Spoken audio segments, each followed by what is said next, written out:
Hello students, कैसे हैं आप लोग।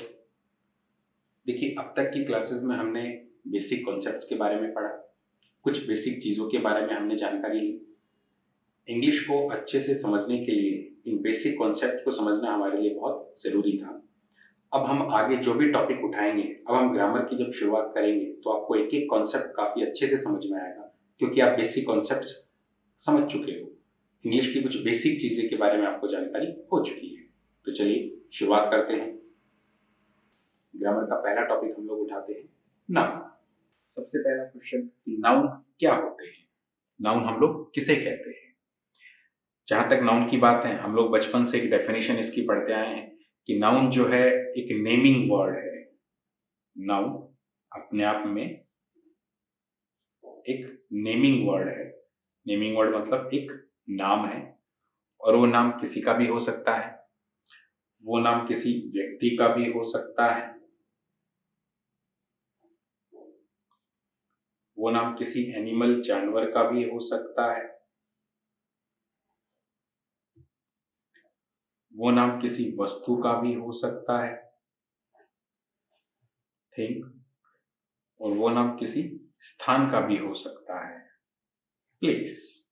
यानी कि नाउन एक ऐसा शब्द है जो अपने आप में किसी नाम को प्रदर्शित करता है, और वो नाम किसी व्यक्ति का हो सकता है, किसी जानवर का भी हो सकता है, कोई वस्तु हो सकती है, या किसी जगह का भी नाम हो सकता है। और इसी आधार पर हम लोग बचपन से एक डेफिनेशन नाउन की पढ़ते आए हैं कि noun is the name of a person, animal, thing, place etcetera. एक नाउन जो है वो किसी व्यक्ति, वस्तु, स्थान आदि के नाम को कहते हैं। यानी कि नाउन एक ऐसा शब्द है जो अपने आप में किसी व्यक्ति के नाम को, जानवर के नाम को, वस्तु के नाम को, कोई भी जगह हो सकती है, उसके नाम को प्रदर्शित करता है। चलिए मैं कुछ सेंटेंस आपको लिखता हूं, आप सेंटेंस में से नाउन निकाल के बताइएगा नाउन क्या है। एक सेंटेंस आपके सामने है।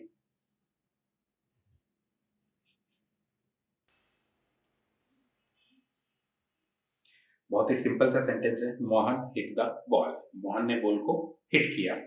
यहाँ नाउन क्या है?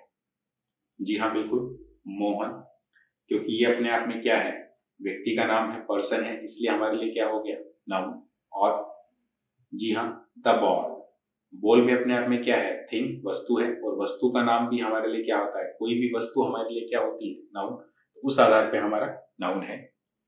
एक दूसरा सेंटेंस लिखता हूं। दूसरा सेंटेंस है, रोमी इज अ टीचर। रोमी एक टीचर है। गौर कीजिएगा, इस सेंटेंस में नाउन क्या है? जी हाँ, रोमी, क्योंकि अपने आप में क्या है, व्यक्ति का नाम है। और अ टीचर, टीचर भी अपने आप में क्या है, एक व्यक्ति होता है, एक इंसान ही होता है, तो ये भी हमारा क्या हो गया, नाउन। यानी कि हम लोग डेफिनेशन के आधार पे नाउन पहचान सकते हैं कि नाउन एक व्यक्ति, वस्तु, स्थान के नाम को प्रदर्शित करने वाला शब्द है। उस आधार पे हमने नाउन इन वाक्यों के अंदर निकाल लिए हैं। अब दूसरी बात आती है, ठीक है आपने नाउन निकाल लिया, आप नाउन पहचान सकते हो आसानी से, बहुत ही सिंपल सा है, क्योंकि हम लोग बचपन से पढ़ते आए हैं। लेकिन महत्वपूर्ण बात यह है कि नाउन वाक्य के अंदर फंक्शन क्या करता है। अब हम लोग नाउन के फंक्शन की बात करेंगे कि वाक्य के अंदर नाउन काम क्या करता है। देखिए, जब हम बेसिक्स पढ़ रहे थे तो उस समय हमने बात की थी, इंग्लिश का कोई भी सेंटेंस जब हम बनाते हैं तो हमें कम से कम कितने तत्वों की आवश्यकता होती है। जी हाँ, बिल्कुल, हमें कम से कम दो तत्वों की आवश्यकता होती है, टू एलिमेंट्स की आवश्यकता होती है, और वो है सब्जेक्ट और वर्ब। कम से कम इन दो तत्वों का होना जरूरी है। इंग्लिश का कोई भी वाक्य जो है इनके बिना नहीं बनाया जा सकता। कम से कम इन दोनों का होना जरूरी है, वो है सब्जेक्ट और वर्ब। और ज्यादा से ज्यादा कितने हो सकते हैं, हमने उसकी भी बात की थी। ज्यादा से ज्यादा 5 एलिमेंट्स एक वाक्य में हो सकते हैं। हम ऑब्जेक्ट जोड़ सकते हैं इन दोनों के अतिरिक्त, कॉम्प्लीमेंट जोड़ सकते हैं, और एडवर्ब जोड़ सकते हैं। यानी एक वाक्य के अंदर ज्यादा से ज्यादा ये 5 तत्व होते हैं, और कम से कम इन दोनों का होना जरूरी है। ये सब हम लोग बेसिक्स में पढ़ चुके हैं। देखिए, इसीलिए मैं कहता हूँ पहले आप बेसिक की वीडियोस अटेंड कीजिएगा, बेसिक कॉन्सेप्ट्स को अच्छे से समझिएगा, उसके बाद ही आप टॉपिक्स की शुरुआत कीजिएगा। अब ये सारी चीजें आपको यहाँ काम आएंगी। अब हम नाउन के फंक्शन की जहां तक बात करें तो नाउन वाक्य में काम क्या करेगा, तो चलिए एक बार गौर करते हैं। देखिए, ऊपर वाले वाक्य की अगर बात करें, मोहन हिट द बॉल, यहाँ हमारे लिए नाउन क्या है, मोहन और द बॉल। अब हम सेंटेंस में एलिमेंट्स की बात करें तो मोहन जो कि हमारा नाउन है, काम क्या कर रहा है यहाँ पे, जी हाँ, सब्जेक्ट का। हम लोग बेसिक्स में इसकी बात कर चुके हैं कि काम को करने वाला करता है या फिर जिसके बारे में बात करते हैं वो हमारे लिए करता होता है। तो हम लोग बात यहाँ किसकी कर रहे हैं, मोहन की, और काम कौन कर रहा है यहाँ पे, Mohan hit the ball. Hit हमारे लिए क्या है, जी हाँ, वर्ब। मोहन ने हिट किया, किसको हिट किया, क्या और किसको का जो जवाब हमें क्या मिलता था, जी हाँ, ऑब्जेक्ट। क्या और किसको का जवाब ऑब्जेक्ट होता है। और एक चीज और हमने पढ़ी थी इसके साथ कि सब्जेक्ट और ऑब्जेक्ट आपस में अलग अलग होते हैं। चेक कीजिएगा, मोहन और बॉल आपस में दोनों अलग अलग हैं, तो द बॉल हमारे लिए क्या हो गया, ऑब्जेक्ट। अब देखिएगा, मोहन जो कि नाउन है, बॉल जो कि नाउन है, वाक्य के अंदर फंक्शन क्या कर रहा है, काम क्या कर रहा है, जी हाँ, मोहन जो कि नाउन है सब्जेक्ट के तौर पर इस्तेमाल हो रहा है, द बॉल जो कि नाउन है ऑब्जेक्ट के तौर पर इस्तेमाल हो रहा है। तो मैं कह सकता हूं नाउन की जहां फंक्शन की बात आएगी तो नाउन वाक्य के अंदर सब्जेक्ट का काम भी कर सकता है और ऑब्जेक्ट का काम भी कर सकता है। यानी नाउन वाक्य के अंदर सब्जेक्ट और ऑब्जेक्ट के तौर पर इस्तेमाल किया जा सकता है।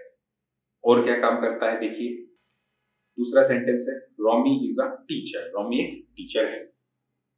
यह नाउन हमारे लिए क्या है, जी हाँ, रॉमी और टीचर, ये हमारे लिए नाउन है। अब फंक्शन की बात करें, देखिएगा रॉमी इस वाक्य में क्या है, जी हाँ, सब्जेक्ट। इज हमारे लिए क्या है, वर्ब।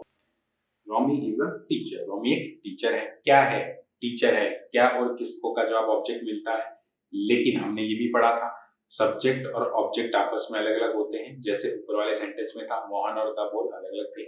यहाँ चेक कीजिएगा, रॉमी और टीचर एक ही व्यक्ति है, अलग अलग। जी हाँ, टीचर कौन, रॉमी, और रॉमी को ही मैं क्या कह रहा हूँ, टीचर, दोनों एक ही है। और दोनों एक ही हो गए तो अब ये ऑब्जेक्ट नहीं हो सकता। अब हमारे लिए क्या है, ये सब्जेक्ट का कॉम्प्लीमेंट है। सब्जेक्ट के बारे में ही सूचना देने वाला सब्जेक्ट का कॉम्प्लीमेंट। और सब्जेक्ट कॉम्प्लीमेंट एक ही इंसान या एक ही वस्तु होते हैं। ये सब हम लोग पढ़ चुके हैं बेसिक्स में। तो अब गौर कीजिएगा, रॉमी जो कि नाउन है काम किसका कर रहा है, सब्जेक्ट का, यानी नाउन का फंक्शन सब्जेक्ट के तौर पर। टीचर जो कि नाउन है काम किसका कर रहा है, जी हाँ, कॉम्प्लीमेंट का, यानी कि नाउन का एक तीसरा फंक्शन और है और वो है कॉम्प्लीमेंट के रूप में आना। यानी नाउन वाक्य के अंदर हम कह सकते हैं सब्जेक्ट की जगह पे हो सकता है, ऑब्जेक्ट की जगह पे हो सकता है और कॉम्प्लीमेंट की जगह पे हो सकता है। यानी वाक्य के अंदर नाउन जो है सब्जेक्ट, ऑब्जेक्ट और कॉम्प्लीमेंट के तौर पर इस्तेमाल होता है। हम लोग कह सकते हैं नाउन की जहां तक फंक्शन की बात करें तो a noun is a word that can be used as a subject, as an object and as a complement in the sentence. तो आपको दो बातें यहाँ मुख्य रूप से याद रखनी है। एक तो नाउन की पुरानी डेफिनेशन जो हम बचपन से पढ़ते आए हैं कि कोई भी व्यक्ति, वस्तु, स्थान का नाम हमारे लिए क्या है, नाउन है। और जहां तक उसके फंक्शन की बात करें तो नाउन वाक्य के अंदर तीन काम करता है, सब्जेक्ट, ऑब्जेक्ट और कॉम्प्लीमेंट का। ठीक, यहाँ नाउन के फंक्शन महत्वपूर्ण है। देखिए आगे हम जितनी भी ग्रामर पढ़ेंगे, आगे ग्रामर का हर टॉपिक जो है वो फंक्शन के आधार पर ही चलेगा। पूरी ग्रामर जो है वो फंक्शन पर टिकी हुई है, इसलिए हमें एक एक टॉपिक का फंक्शन देखना पड़ेगा, एक एक शब्द का कार्य देखना पड़ेगा। तो यहाँ पर नाउन का फंक्शन महत्वपूर्ण है, आगे ये चीज आपको काम आने वाली है। चलिए कुछ और एग्जाम्पल्स देखते हैं।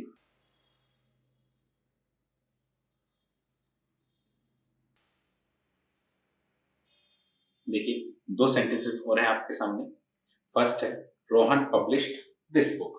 रोहन ने ये बुक पब्लिश कराई। नाउन क्या है, जी हाँ, अगर हम नाउन की डेफिनेशन की बात करें तो name of a person, place, thing, animal हमारा क्या है, नाउन। तो रोहन अपने आप में क्या है, एक व्यक्ति का नाम है, नेम ऑफ अ पर्सन, इसलिए हमारे लिए नाउन है। और दिस बुक, ये जो बुक है, दिस बुक, ये भी हमारे लिए क्या है, वस्तु है, इसलिए हमारे लिए नाउन है।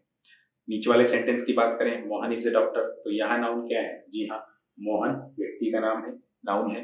और ए डॉक्टर, डॉक्टर भी एक व्यक्ति ही होता है, इंसान ही है, इसलिए ये भी हमारे लिए क्या है, नाउन है। तो ये तो हमने डेफिनेशन के आधार पे नाउन पहचाना। अब नाउन के अगर फंक्शन की बात करें तो चेक कीजिएगा नाउन काम क्या करेगा, सब्जेक्ट, ऑब्जेक्ट और कॉम्प्लीमेंट का। तो चलिए देखते हैं, रोहन यहाँ पर काम क्या कर रहा है वाक्य में, जी हाँ, सब्जेक्ट का काम कर रहा है कि Rohan publish this book, Rohan ने ये बुक पब्लिश करवाई।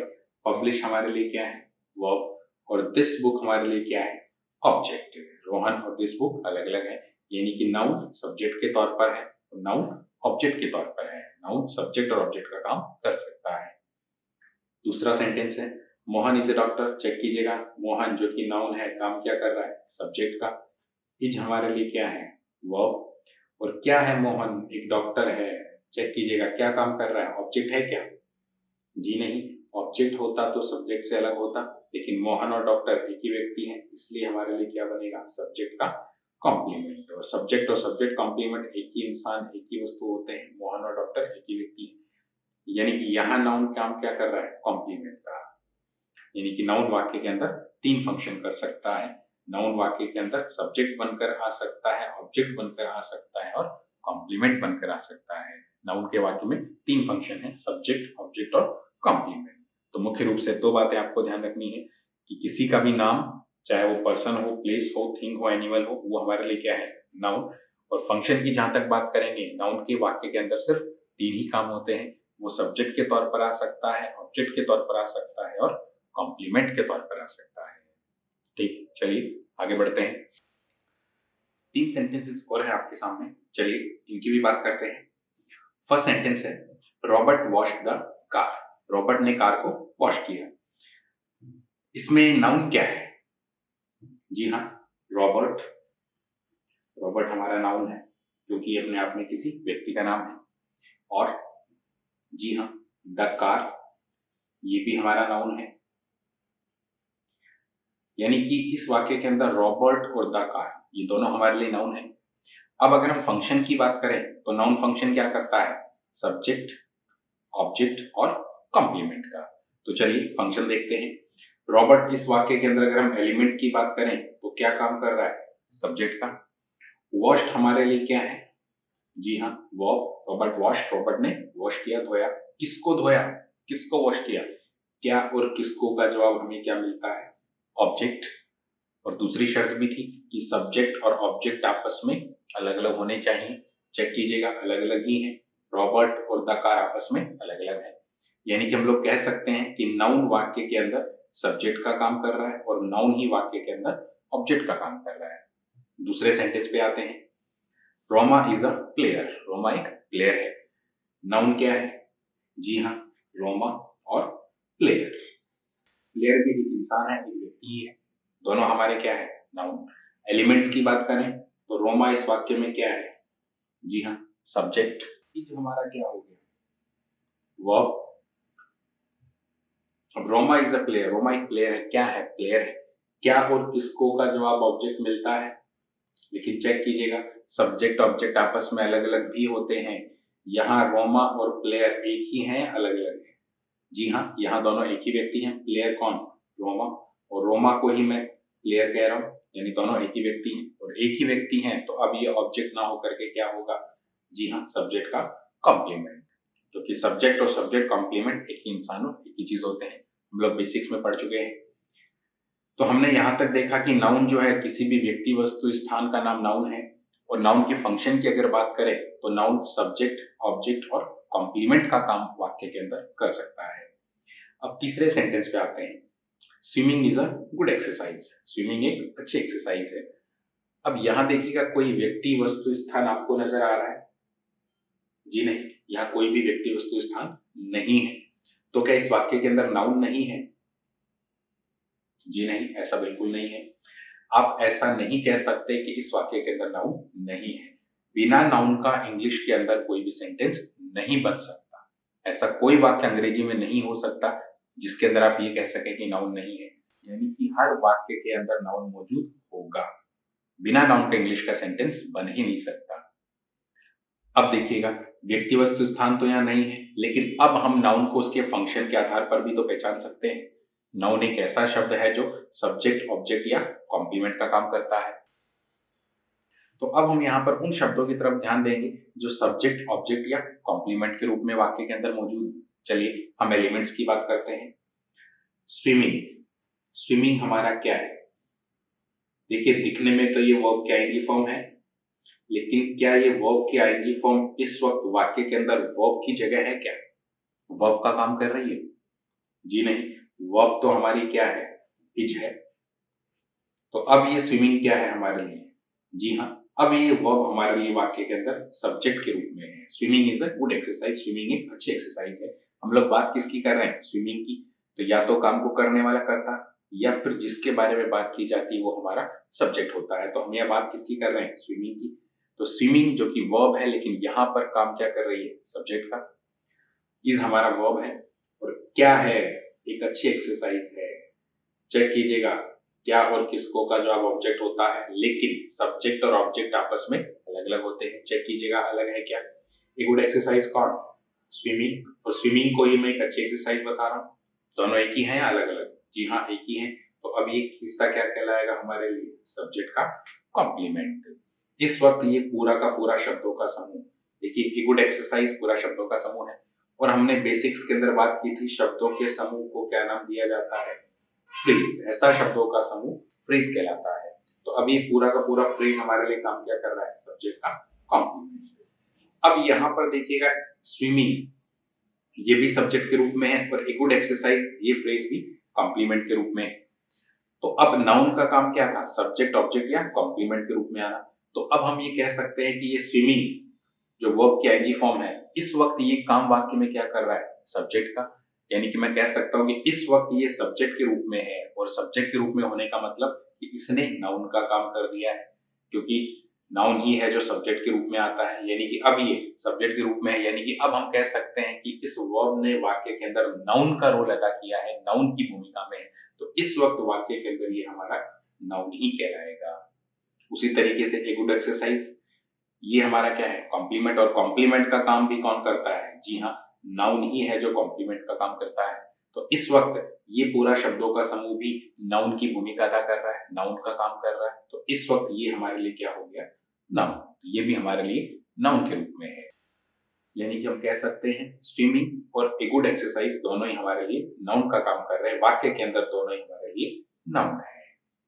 तो इस तरह से हम लोग नाउन को फंक्शन के आधार पर भी पहचानेंगे। ऐसा कोई भी शब्द जिसने सब्जेक्ट ऑब्जेक्ट या कॉम्प्लीमेंट का काम किया है वो भी हमारे लिए नाउन होता है। चलिए कुछ और एग्जांपल्स देखते हैं।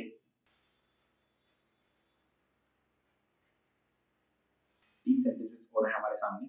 फर्स्ट है teaching is my hobby, teaching मेरी हॉबी है। नाउन निकालिएगा इस वाक्य के अंदर, और नाउन निकालने के लिए हम लोग सबसे पहले एलिमेंट्स की बात करते हैं। अब हम लोग नाउन को उसके फंक्शन के आधार पर ही पढ़ेंगे। टीचिंग इस वाक्य के अंदर क्या है, जी हाँ टीचिंग यहाँ काम क्या कर रहा है, सब्जेक्ट का। टीचिंग यहाँ काम क्या कर रहा है, सब्जेक्ट का, क्योंकि हम लोग बात किसकी कर रहे हैं, टीचिंग की। इज हमारा क्या है, verb. And my hobby, teaching is my hobby, teaching मेरी हॉबी है। चेक कीजिएगा माई हॉबी और टीचिंग एक ही है, अलग अलग है, जी हाँ टीचिंग ही माई हॉबी है और माई हॉबी ही टीचिंग है। यानी कि क्या बन रहा है यहाँ पर, यानी कि ये काम क्या कर रहा है, सब्जेक्ट का कॉम्प्लीमेंट। ठीक, तो अब यहाँ अगर नाउन की बात करें तो कौन से शब्द हैं जो नाउन का काम कर रहे हैं, जी हाँ टीचिंग हमारा नाउन है और माई हॉबी भी हमारा वाक्य में नाउन का काम कर रहा है। सेकंड सेंटेंस है to find fault is a bad habit. Elements की बात करें तो टू फाइंड फॉल्ट गलती निकालना, हम बात किसकी कर रहे हैं, टू फाइंड फॉल्ट की, गलती निकालने की। हमारे लिए क्या हो गया, सब्जेक्ट। इज हमारा क्या है, वर्ब। और ए बैड हैबिट ये हमारे लिए क्या काम कर रहा है, जी हाँ ए बैड हैबिट और to find fault. To find fault गलती निकालना ही एक बुरी आदत है और उसी को मैं बुरी आदत कह रहा हूं। यानी कि अब इस वाक्य के अंदर ए बैड हैबिट काम क्या कर रहा है, जी हाँ सब्जेक्ट का कॉम्प्लीमेंट। ये सब्जेक्ट का कॉम्प्लीमेंट बनकर इस्तेमाल हुआ है। तो अब अगर नाउन की बात की जाए तो नाउन क्या है, जी हाँ टू फाइंड फॉल्ट ये हिस्सा भी नाउन है और ए बैड हैबिट ये हिस्सा भी हमारे लिए नाउन है। नेक्स्ट है रोहन लाइक्स डांसिंग। नाउन क्या है इस वाक्य में, देखिए रोहन व्यक्ति है, हमारे लिए नाउन है, लेकिन हम लोग अब फंक्शन की बात कर रहे हैं। फंक्शन के आधार पर अगर देखा जाए तो रोहन हमारे लिए क्या है, सब्जेक्ट। लाइक्स हमारे लिए क्या है, वर्ब। और डांसिंग हमारा क्या है, रोहन लाइक्स डांसिंग, रोहन को डांसिंग पसंद है। क्या पसंद है, डांसिंग पसंद है, तो हमारे लिए क्या हो गया, ऑब्जेक्ट। अब अगर नाउन की बात की जाए तो कौन से शब्द नाउन है, जी हाँ रोहन नाउन है और डांसिंग भी हमारे लिए नाउन है। तो इस तरीके से हम लोग नाउन के बारे में पढ़ेंगे कि नाउन का फंक्शन हमारे लिए महत्वपूर्ण है, कि नाउन वाक्य के अंदर तीन काम करता है, सब्जेक्ट का, ऑब्जेक्ट का और कॉम्प्लीमेंट का। देखिए ग्रामर आगे जब चलेगी तो पूरी फंक्शन के आधार पर ही चलेगी। हम लोग हर टॉपिक को उसके फंक्शन के आधार पर ही समझेंगे, और फंक्शन के आधार पर जब आप समझेंगे तो आपको पूरी ग्रामर काफी अच्छे से समझ में आएगी और आपको आगे समस्या भी नहीं होगी। चलिए आगे बढ़ते हैं नाउन के बारे में। अब हम बात करते हैं काइंड्स ऑफ नाउन्स की, यानी नाउन के प्रकार। कितने प्रकार के नाउन हमारे पास होते हैं? देखिए, नाउन के प्रकार की जब हम बात करेंगे तो कुछ पुरानी बुक्स के अंदर नाउन को 5 पार्ट्स में डिवाइड कर रखा है। तो हम पहले उस पुराने तरीके की बात करेंगे जो हमने स्कूल में भी काफी पढ़े थे। चलिए बात करते हैं। हमने 5 प्रकार के नाउन पढ़े थे, जिसमें नंबर 1 हमारा था कॉमन नाउन।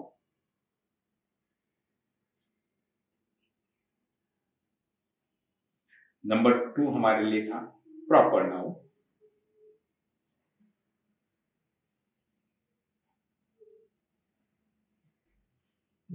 नंबर 3 हमारे लिए था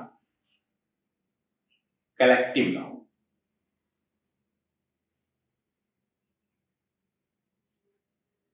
नंबर 4 हमारे लिए था एब्स्ट्रैक्ट नाउन।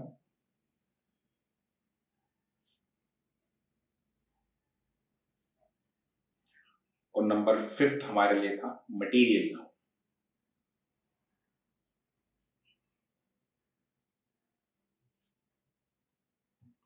यानी बचपन में हम लोग या पुरानी बुक्स में हम लोग इन 5 तरीकों को देखते थे: common nouns, proper nouns, collective nouns, abstract nouns और मटेरियल नाउन्स।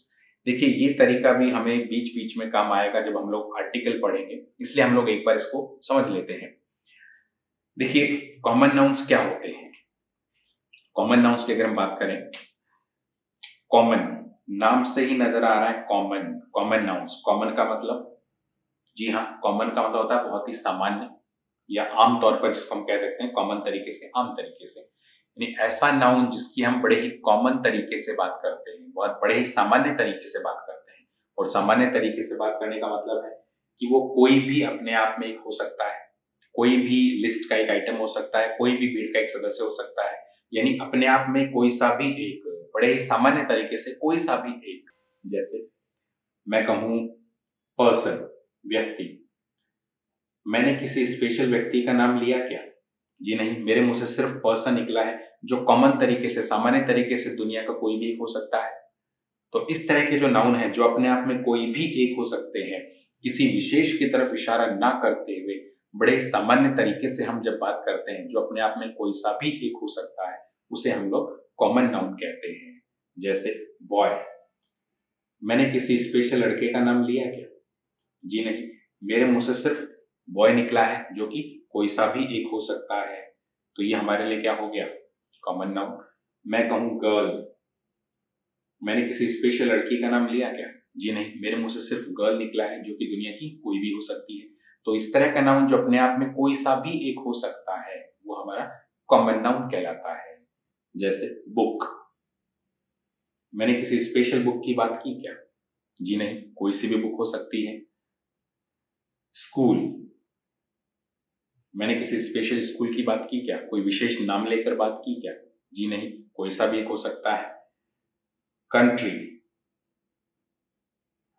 मैंने किसी विशेष देश की बात की क्या?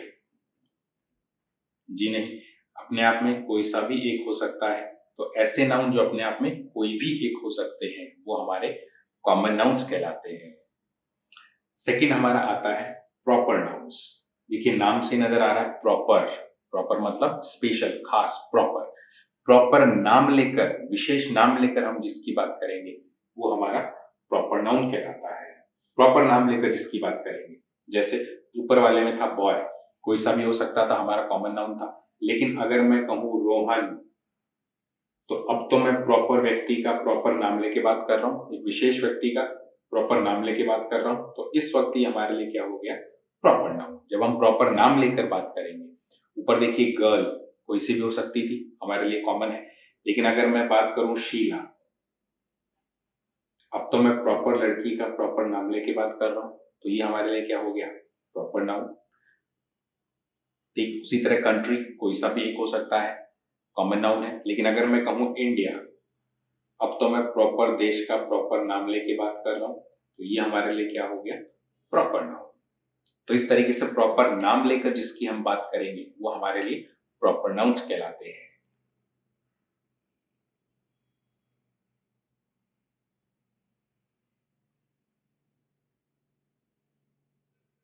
जैसे प्लेयर, खिलाड़ी कोई सा भी हो सकता है, वो तो हमारा क्या है, कॉमन नाउन। लेकिन अगर मैं कहूँ सचिन तेंदुलकर, अब सचिन प्रॉपर नाम लेके बात कर रहा हूँ, तो हमारे लिए कैसा नाउन हो गया, प्रॉपर नाउन। तो इस तरीके से प्रॉपर नाउन लेके हम जिसकी बात करेंगे वो हमारे प्रॉपर नाउन्स होते हैं। अब एक चीज गौर कीजिएगा, कॉमन नाउन्स और प्रॉपर नाउन्स हमने दोनों की बात की। जब हम नाउन्स आगे पढ़ेंगे तो नाउन्स को हम लोग दो पार्ट्स में डिवाइड भी करेंगे, यानी कि नाउन्स को एक वचन और बहुवचन में बदला जा सकता है, नाउन एक वचन और बहुवचन में चेंज किए जा सकते हैं। अब इन पर गौर कीजिएगा, कॉमन नाउन्स को हम एक वचन बहुवचन में बदल सकते हैं या नहीं? जी हाँ, बिल्कुल कर सकते हैं। पर्सन का बहुवचन हम लोग पर्सन्स बना सकते हैं, बॉय का बहुवचन हम बॉयज बना सकते हैं और फिर से एक वचन बॉय बना सकते हैं, गर्ल का गर्ल्स भी कर सकते हैं, बुक का बुक्स भी कर सकते हैं, स्कूल का स्कूल्स भी कर सकते हैं, कंट्री का कंट्रीज भी कर सकते हैं। यानी कि common nouns can be changed into singular and plural. Common nouns को हम लोग सिंगुलर और प्लूरल में चेंज कर सकते हैं। लेकिन क्या प्रॉपर नाउन्स को एक वचन बहुवचन में बदला जा सकता है? चेक कीजिएगा, रोहन का मैं रोहन्स कर सकता हूं क्या? शीला का मैं शीलाज कर सकता हूं क्या? जी नहीं, इनको बहुवचन में बदला नहीं जा सकता। इंडिया का इंडियाज हो सकता है क्या, या सचिन का सचिन्स हो सकता है क्या? जी नहीं, इनका बहुवचन नहीं बदला जा सकता, क्योंकि ये तो अपने आप में प्रॉपर है, स्पेशल है, और प्रॉपर नाउन्स को कभी भी बहुवचन में बदला नहीं जा सकता। तो इससे एक चीज स्पष्ट होती है कि कॉमन नाउन्स जो है इन्हें सिंगुलर और प्लूरल में चेंज किया जा सकता है, लेकिन प्रॉपर नाउन्स का एक वचन बहुवचन में बदला नहीं जा सकता। ये है जैसे के जैसे ही रहेंगे। नेक्स्ट बात करते हैं कलेक्टिव नाउन्स की। देखिए हिंदी में कह देते हैं समूहवाचक, कलेक्टिव मतलब कलेक्शन, समूह। ऐसा नाउन जो अपने आप में किसी समूह का बोध कराए उसे हम कलेक्टिव नाउन कह देते हैं। अब यहां गौर कीजिएगा, समूह का मतलब, ऐसे तो मैं अगर कहूं बॉयज, अगर मैं यहाँ बॉयज लिख दूं तो बॉयज हमारा समूह ही है, लेकिन क्या ये कलेक्टिव है क्या? जी नहीं, ये कलेक्टिव नहीं है, क्योंकि अगर बॉयज को आप कलेक्टिव कहोगे फिर तो हर कॉमन नाउन का बहुवचन का रूप अपने आप में समूह को ही शो करेगा। गर्ल का गर्ल्स भी समूह हो गया, बुक का बुक्स भी समूह हो गया, फिर तो इनका प्लूरल फॉर्म कलेक्टिव में आ जाएगा, फिर तो इनके सारे प्लूरल फॉर्म को हम लोग कलेक्टिव कह देंगे। लेकिन ऐसा नहीं है, बॉय हमारा यहाँ पर कलेक्टिव नाउन नहीं है। कलेक्टिव नाउन वही होगा जिसका एक वचन का रूप भी अपने आप में समूह को शो करे, एक वचन का रूप भी अपने अंदर समूह को समेटे हुए हो, वही कलेक्टिव नाउन कहलाता है। केवल और केवल बहुवचन का फॉर्म होने से ही कोई कलेक्टिव नाउन नहीं होता। जैसे अगर मैं बात करूं टीम, टीम का बहुवचन टीम्स होता है, लेकिन अकेला टीम भी अपने आप में एक व्यक्ति है, समूह को प्रदर्शित कर रहा है। जी हाँ, टीम एक वचन का रूप, बहुवचन टीम्स होता है, लेकिन एक वचन टीम भी अपने आप में एक समूह को दर्शा रहा है, तो ये हमारा कलेक्टिव नाउन है। क्लास, बहुवचन क्लासेस होता है, लेकिन अकेला क्लास भी अपने आप में एक की बात कर रहा है या समूह को प्रदर्शित कर रहा है। जी हाँ, इसका एक वचन का रूप भी समूह को दर्शाता है, इसलिए ये हमारा क्या हो गया, कलेक्टिव नाउन। जूरी, न्यायाधीशों का जो समूह है वो जूरी कहलाता है, इसका जूरीज बहुवचन होता है, जूरी एक वचन है, तो क्या एक वचन का रूप अपने आप में समूह को दर्शा रहा है? जी हाँ बिल्कुल, तो ये हमारा क्या है, कलेक्टिव नाउन है। आर्मी, बहुवचन आर्मीज होता है, लेकिन अकेला आर्मी भी अपने आप में समूह को प्रदर्शित करता है, तो ये हमारा कलेक्टिव नाउन है।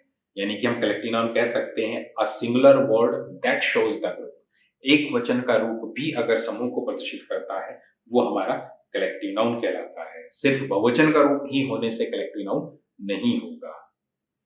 नेक्स्ट है हमारा, एक चीज और गौर कीजिएगा, कलेक्टिव नाउन्स को एक वचन बहुवचन में बदला जा सकता है। जी हाँ बिल्कुल, टीम का टीम्स होता है, क्लास का क्लासेस होता है, जूरी का जूरीज होता है, आर्मी का आर्मीज भी होता है।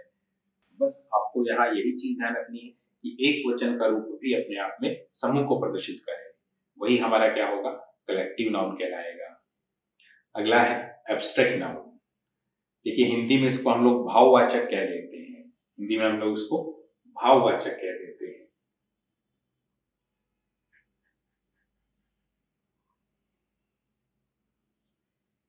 भाववाचक संज्ञा हिंदी के बुक्स में इस नाम से मिलता है, एब्स्ट्रैक्ट। देखिए दुनिया में दो तरह की चीजें होती हैं, कुछ होती हैं कॉन्क्रीट दृश्यमान वस्तुएं जो हमें दिखाई देती हैं, और कुछ होती हैं एब्स्ट्रैक्ट। एब्स्ट्रैक्ट का मतलब जो चीजें हमें दिखाई नहीं देती। तो ये ऐसे नाउन जो हमें दिखाई नहीं देते वो हमारे लिए क्या कहलाते हैं? एब्स्ट्रैक्ट नाउन्स कहलाते हैं। और दिखाई नहीं देने का मतलब हम लोग यहाँ बात करेंगे फीलिंग्स की, क्योंकि फीलिंग्स भावनाएं हमें दिखाई नहीं देती जिसको हम महसूस कर सकते हैं, और भावनाएं हैं उसी से बन गया भाववाचक, यानी कि आपकी भावनाओं से जुड़े हुए जो नाउन है वो हमारे एब्स्ट्रैक्ट नाउन्स कहलाते हैं, जो आपकी फीलिंग्स को शो करते हैं। जैसे लव, अगर आपको है किसी से तो लव दिखाई देने वाली चीज है या एक फीलिंग है जो आपको अंदर फील होती है? जी हाँ, ये एक फीलिंग है, इसलिए हमारा लव कैसा है? Abstract noun. हेट, नफरत, जी हाँ, ये भी एक भावना है जो इंसान अंदर से फील करता है, तो ये भी हमारा क्या हो गया? Abstract noun. पेन, दर्द, जी हाँ, ये भी एक फीलिंग है, महसूस होती है, ये हमारा क्या हो गया? Abstract noun. ब्यूटी, सुंदरता, ब्यूटी एब्स्ट्रैक्ट है या दिखाई देती है? देखिए, कुछ लोगों को लगता होगा कि ब्यूटी सुंदरता दिखाई देने वाली चीज है, तो ऐसा नहीं है। ब्यूटी दिखाई नहीं देती। देखिए, इसको समझिएगा। देखिए, दिखाई देने वाली चीज के बारे में अगर मैं कहूं तो दिखाई देने वाली चीज सबको एक जैसी दिखाई देगी। जैसे ये पेज है, इस वक्त ये आपको व्हाइट कलर का दिख रहा है, क्यों? क्योंकि दिखाई देने वाली चीज है, और दिखाई देने वाली चीज सबको एक जैसी ही दिखाई देगी। ये सबको व्हाइट ही दिखाई दे रहा है। किसी ने अगर रेड कलर की शर्ट पहन रखी है तो हर किसी को वो रेड कलर ही दिखाई देगा? ऐसा तो नहीं है कि वो बदल बदल कर दिखाई देगा। सामने से अगर मान लो कोई गाय आ रही है तो सबको गाय दिखाई देगी, या हर व्यक्ति को अलग अलग दिखाई देगा? ऐसा तो नहीं है, किसी को गाय दिखाई दे, किसी को कुत्ता दिखाई दे, किसी को हाथी दिखाई दे। जो जैसा है वो वैसा ही दिखाई देगा। क्यों? क्योंकि दिखाई देने वाली चीज सबको एक जैसे दिखती है। उसी तरीके से ब्यूटी अगर दिखाई देने वाली चीज होती, फिर तो दुनिया में कोई कुछ वस्तुएं या कुछ व्यक्ति सुंदर होते जो सबको एक जैसे दिखाई देते। लेकिन हमारा नजरिया सबका अलग अलग है। किसी को कोई व्यक्ति सुंदर लगता है, किसी को कोई कलर सुंदर लगता है, किसी को कोई दूसरा जानवर सुंदर लगता है। यानी हर किसी की नजर में सुंदरता के मायने अलग अलग है। वो इसीलिए है क्योंकि सुंदरता महसूस होती है, दिखाई नहीं देती। किसी को गुलाब का फूल देख करके उसके दिल में अच्छी फीलिंग आती है तो उसके लिए गुलाब का फूल सुंदर है। किसी को गेंदे का फूल देख करके काफी अच्छा महसूस होता है, अच्छी फीलिंग उठती है, तो उसके लिए गेंदे का फूल सुंदर है। किसी को ब्लैक कलर देखकर काफी अच्छा महसूस होता है तो उसके लिए ब्लैक कलर सुंदर है। तो सुंदरता दिखाई देने वाली चीज नहीं है, महसूस करने वाली चीज है। हर माँ को उसका बेटा सुंदर लगता है, क्यों? क्योंकि उसको देख करके उसके दिल में अच्छी फीलिंग आती है, उसको अच्छा महसूस होता है, तो उसके लिए वो ब्यूटी है, उसके लिए वो सुंदर है। तो ध्यान रखिएगा, सुंदरता दिखाई देने वाली चीज नहीं है, ये सिर्फ महसूस हो सकती है, इसलिए हमारा एब्स्ट्रैक्ट नाउन है। एक चीज और गौर कीजिएगा, एब्स्ट्रैक्ट नाउन्स का बहुवचन बन सकता है क्या? जी नहीं, एब्स्ट्रैक्ट नाउन का बहुवचन भी नहीं बनाया जा सकता, क्योंकि ये तो अपने आप में फीलिंग है, और फीलिंग जब दिखाई नहीं देगी तो आप बहुवचन कैसे बनाएंगे? तो ये भी है जैसे ही रहेंगे, यानी प्रॉपर नाउन्स की तरह इनका भी बहुवचन नहीं बनाया जा सकता। नेक्स्ट है मटीरियल नाउन। हिंदी में हम लोग इसको कह देते हैं पदार्थवाचक। मटीरियल मतलब पदार्थ, यानी कि ऐसे नाउन जो अपने आप में किसी पदार्थ का बोध कराता है। ऐसे नाउन्स जो अपने आप में किसी पदार्थ का बोध कराते हैं वो हमारे मटेरियल नाउन कहलाते हैं। जैसे मैं कहूं प्लास्टिक। प्लास्टिक हमारे लिए क्या है? जी हाँ, एक मटेरियल है, एक पदार्थ है जिससे हम कई प्रकार की वस्तुएं बनाते हैं, तो ये हमारा मटेरियल नाउन कहलाता है। देखिए, अगर मैं कहूं चेयर, चेयर मटेरियल है क्या? जी नहीं, चेयर मटेरियल नहीं है। चेयर कुर्सी, मेरे मुंह से सामान्य तरीके से निकला है, कुर्सी जो कोई सी भी एक हो सकती है, तो ये तो हमारा क्या है? कॉमन नाउन है। लेकिन इस चेयर के अंदर मटेरियल क्या लगा है? अगर ये प्लास्टिक की है तो इसका मटेरियल क्या है? प्लास्टिक। तो प्लास्टिक हमारा मटेरियल नाउन है। अगर ये लकड़ी की है तो इसमें लगी हुई लकड़ी, वुड, वो हमारा मटेरियल नाउन है। तो ध्यान रखिएगा, वस्तुएं मटेरियल नहीं होती, उनके अंदर लगा हुआ पदार्थ जो है जिससे उन वस्तुओं का निर्माण हुआ है वही हमारे लिए मटेरियल नाउन का काम करेगा। ठीक, जैसे गोल्ड, सोना। सोना अपने आप एक मटेरियल है। अब सोने से बने हुए आइटम आपके जो हैं वो कॉमन नाउन्स में आ जाएंगे, जैसे रिंग, अंगूठी, कोई सी भी हो सकती है, मैंने किसी विशेष अंगूठी की बात नहीं करी, तो ये हमारे लिए क्या है? Common noun. लेकिन उसमें लगा हुआ सोना हमारे लिए क्या है? मटेरियल। उसी तरह सिल्वर, चांदी, ये भी हमारे लिए क्या हो गया? Material noun.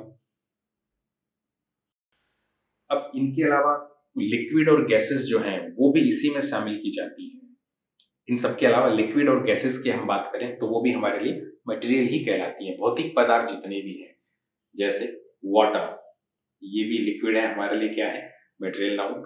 ऑयल, जितनी भी गैसेस हमारे लिए हैं, O2 है, CO2 है, वो सब हमारे लिए क्या कहलाएंगे, मटेरियल नाउन कहलाएंगे। अब गौर कीजिएगा, मटेरियल नाउन का एक क्वेश्चन बहुवचन बनाया जा सकता है क्या?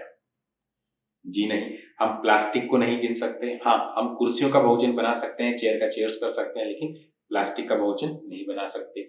वुड का बहुवचन नहीं बना सकते, गोल्ड का बहुवचन नहीं बना सकते, ऑयल, वाटर, O2, CO2 किसी का भी प्लूरल फॉर्म नहीं बन सकता। यानी कि material nouns can not be change into singular and plural. ये भी हैं जैसे के जैसे ही रहेंगे। यानी कि आप कह सकते हो प्रॉपर नाउन्स, एब्स्ट्रैक्ट नाउन्स और मटेरियल नाउन का एकवचन बहुवचन नहीं बदला जा सकता। सिर्फ कॉमन नाउन को और कलेक्टिव नाउन को ही एकवचन बहुवचन में बदला जा सकता है। तो ये कुछ पुराना पैटर्न था जो हम पुरानी बुक्स के अंदर देख पाते हैं। अब देखिए, ये वाला मुझे आपको बताना जरूरी था क्योंकि ये आगे कभी कभार ये तरीका आपके लिए काम आएगा। जब हम लोग आर्टिकल्स पढ़ेंगे तो वहां इनका कई बार जिक्र होता है, इसलिए मुझे इस तरीके को थोड़ा सा एक्सप्लेन करना पड़ा। अब हम नाउन को एक नए तरीके से पढ़ेंगे। नाउन का अलग तरीके से हम लोग उसका डेफिनेशन करेंगे। चलिए देखते हैं।